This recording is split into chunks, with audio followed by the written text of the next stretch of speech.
जय श्री राम। आप सभी दर्शकों का बहुत बहुत स्वागत है। आज हम चर्चा करने वाले हैं परिक्रमा पे, जिसको कि बहुत सारे लोग प्रदक्षिणा भी कहते हैं। यह क्यों करनी चाहिए और कितनी बार करनी चाहिए? ऐसा नहीं कि जब मन में आया जितनी बार उतनी बार घूमते रहें। प्रदक्षिणा की भी एक सीमा है।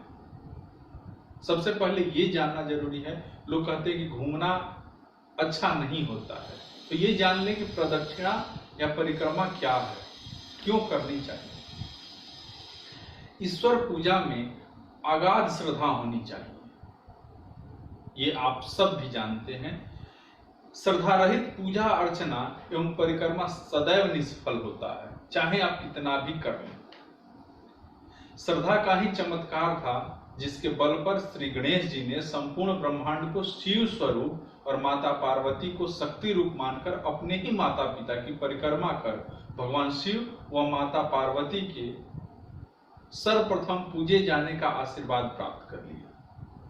प्रदक्षिणा या परिक्रमा करने का मूल भाव स्वयं के शरीर तथा मानसिक रूप से भगवान के समक्ष संपूर्ण रूप से समर्पित कर देता है। भारतीय संस्कृति में परिक्रमा या प्रदक्षिणा का अपना एक विशेष महत्व या स्थान प्राप्त है। परिक्रमा से अभिप्राय है कि स्थान या किसी व्यक्ति के चारों ओर उसके बाईं तरफ से घूमना, इसे ही प्रदक्षिणा कहते हैं। यह हमारी संस्कृति में अति प्राचीन काल से चली आ रही है। खानाए कावा मक्का में परिक्रमा करते हैं, बोधगया में भी परिक्रमा की परंपरा है, आज भी यथावत है। विश्व के सभी धर्मों में परिक्रमा का प्रचलन हिंदू धर्म की ही देन है। प्रगतम दक्षिणमिति प्रदक्षिणा, इसका अर्थ है कि अपने दक्षिण भाग की ओर गति करना प्रदक्षिणा कहलाता है।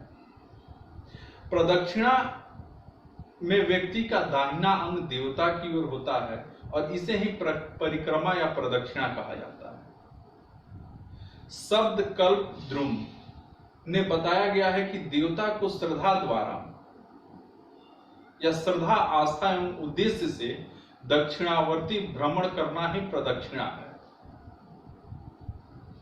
प्रदक्षिणा वैदिक दार्शनिकों विचारों के अनुसार अपने धार्मिक कृत्यों का बोध विघ्न विहीन के भाव से संपादित करने के लिए प्रदक्षिणा का विधान किया गया था।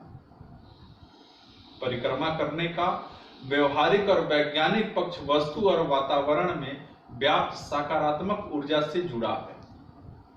वास्तव में ईश्वर की पूजा अर्चना आरती के पश्चात भगवान के उनके आसपास के वातावरण में चारों ओर सकारात्मक ऊर्जा का विकास होता है और नकारात्मकता घट जाती है।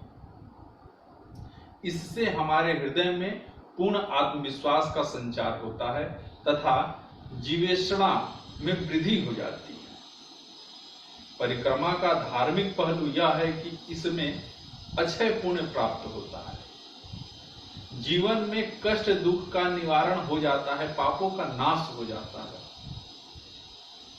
किसी भी देव की परिक्रमा या प्रदक्षिणा करने पर अश्वमेध यज्ञ का फल प्राप्त होता है। परिक्रमा से शीघ्र ही मनवांछित मनोकामना पूर्ण हो जाती है। परिक्रमा प्रारंभ करने के पश्चात बीच में लेकिन रुकना नहीं चाहिए, ये निषेध है। परिक्रमा वही पूर्ण करें जहां से प्रारंभ की थी। परिक्रमा करते समय आपस में वार्तालाप नहीं करना चाहिए। जिस देवता की आप परिक्रमा कर रहे हैं उनका ध्यान करें, तभी आपको परिक्रमा का शीघ्र मनवांछित फल प्राप्त होगा। परिक्रमा पूर्ण हो जाने के बाद आप भगवान को दंडवत प्रणाम कर लें।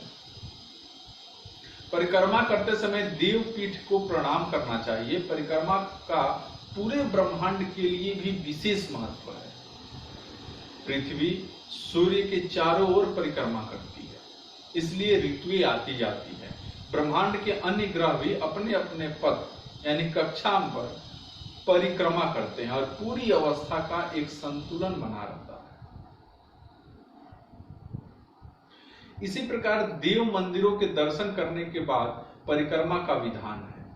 इससे मानव मन एवं हृदय देवत्व से जुड़ जाता है और जीवन में परमपिता परमेश्वर की कृपा का संचार होने लगता है।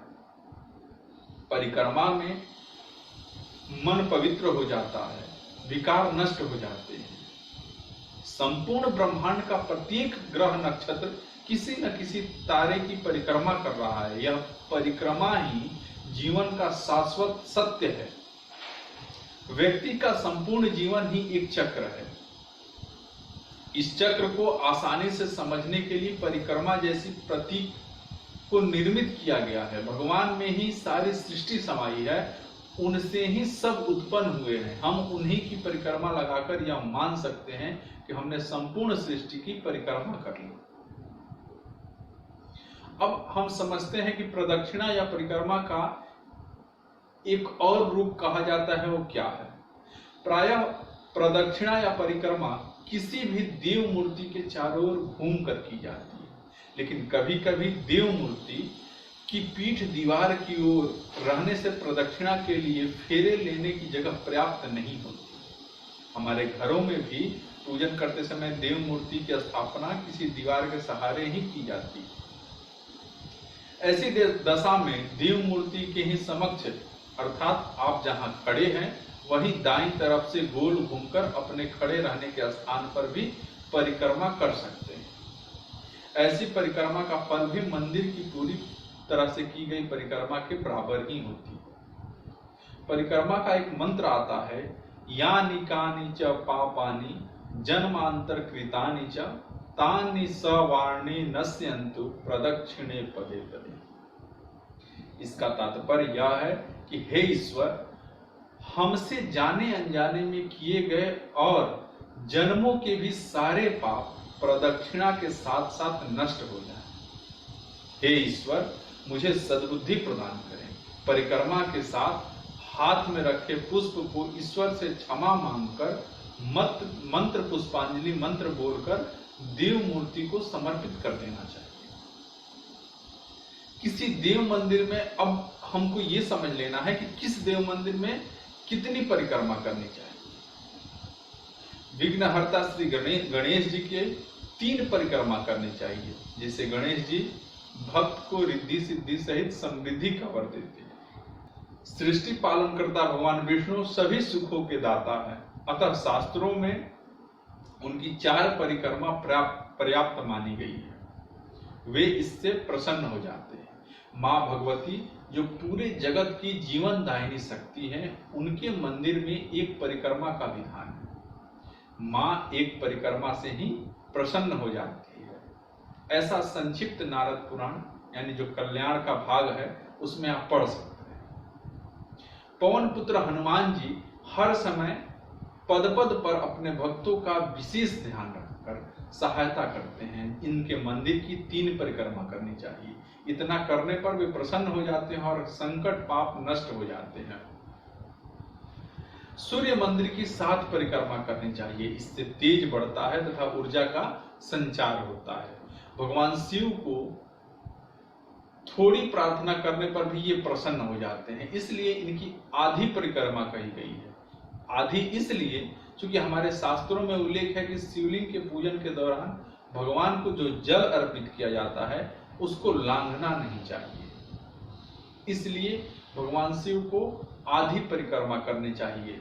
इससे अयोध्या, मथुरा, उज्जैन आदि पुण्य पुरियों की पंचकोशी, ब्रज में गोवर्धन पूजा की सप्तकोशी, नर्मदा की अमरकंटक में समुद्र तक की 6 मासी परिक्रमा प्रसिद्ध है।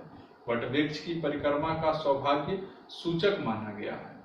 इस प्रकार घड़ी की सुई की दिशा में परिक्रमा पापों का नाश कर मोक्ष का मार्ग प्रशस्त करती है। जो लोग शारीरिक रूप से परिक्रमा करने में असमर्थ हैं, जो लोग शारीरिक रूप से परिक्रमा करने में समर्थ या सक्षम नहीं हैं, तो वो प्रार्थना पूजा अर्चना करें। इससे भी ईश्वर परिक्रमा या प्रदक्षिणा का ही पूरा फल देते हैं। क्योंकि आप सब जानते हैं कि ईश्वर की हम संतान हैं और ईश्वर सब चीज देख रहे हैं। महिलाओं द्वारा वट वृक्ष की परिक्रमा करना सौभाग्य सूचक होता है। विशेषकर वट सावित्री जो अमावस्या या पूर्णिमा को महिलाएं 108 फेरे या परिक्रमा लेती हैं। पीपल के वृक्ष की परिक्रमा दशमी को महिलाएं करती हैं। आंवला नवमी को आंवले के वृक्ष की परिक्रमा करते हैं तथा आंवले के वृक्ष का पूजन कर वहीं पर भोजन करते हैं। इस तरह से भारतीय संस्कृति पर्यावरण संरक्षक है। हमारे पूर्वज वृक्ष तथा वनों का पर्यावरण में क्या महत्व होता है जानते थे। बड़े महापुरुष भी वट वृक्ष एवं पीपल वृक्ष के नीचे बैठकर ध्यान योग करते थे। शिवजी को वट वृक्ष के नीचे बैठते हैं।